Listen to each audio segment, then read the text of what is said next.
Channéir bhain cóthairin mappe a tháinig enimináide Gaeilge. Hanna henimináide seo toist imrig stórian tíd a chaith chruachaigh char chiadan a bhlianachin I chuine, canan agus eolas.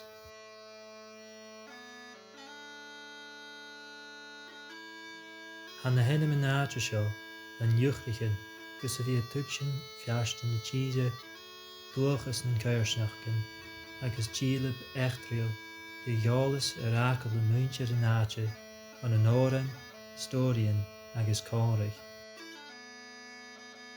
Íon si gach enimináide stóri, a cuid sin na henimináide mínechaigh, córis se handáide colach, a dé na lusan nó na béichin a chiigh daine an.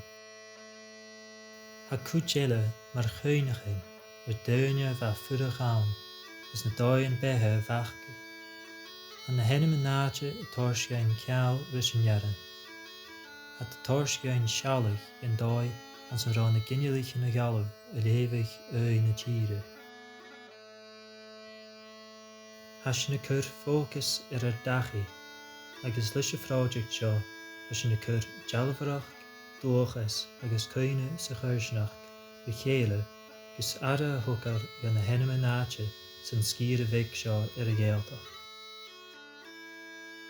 Ha Gaeilge an an cúnáist, a phríomhan a chanan an an bíolaris, ach mar a hán is lugaid a ghuine a giús na chuige chanan go láicho, sawn nas coliche a ha gon cael sin na scialachcin, go chealtú rys na glauntain, beantain, sna lochan, etar cinealichin.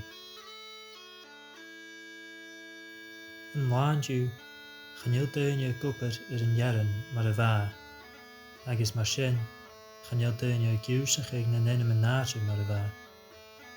Mar a gléis sin na scialachcin a ha go chealtú rys na háisichin seo, a gúnarstáin gon téide tá bí gon aru go brá. A bharach gur a bhape, an a dealbhan an sa fráideacht seo an chláiríonn fisicach de dhualchas. Chláiríonn a ha géirí daine céistin óineach agus meárachaigh ina daine agus na stórian cúil gach enimináide. Trona frósas, channéir chálach go bheith cútramach leis na dealbhan seo, ach a bhí ann. An an cuid sin na háitechin is imiliche, far nach deach dealbhan a dhéanú roie, is far nach téid daine go tríoch, se dói bhav an tuig sé a chur an áireneach, le bhí a suie is a dhéanú dealbhan. Na námasir, na fluaimen, na dahan, na farachginen. Haid dúile fíte isteach le na dealbhan an dói ealanta. Han práideacht seo stéigte in na ciad dealbhan a cha dhéanú ag na háitechin héin. Is van na dealbhan seo an nuair sin is an lésachaigh is an leor. Táirsiú tuig sin látharach agus na rutain siach a chumal nar coine. Channéir díreach gléig dúchas a ha sin an dáchas a haban, ach meárachaigh persanta áte.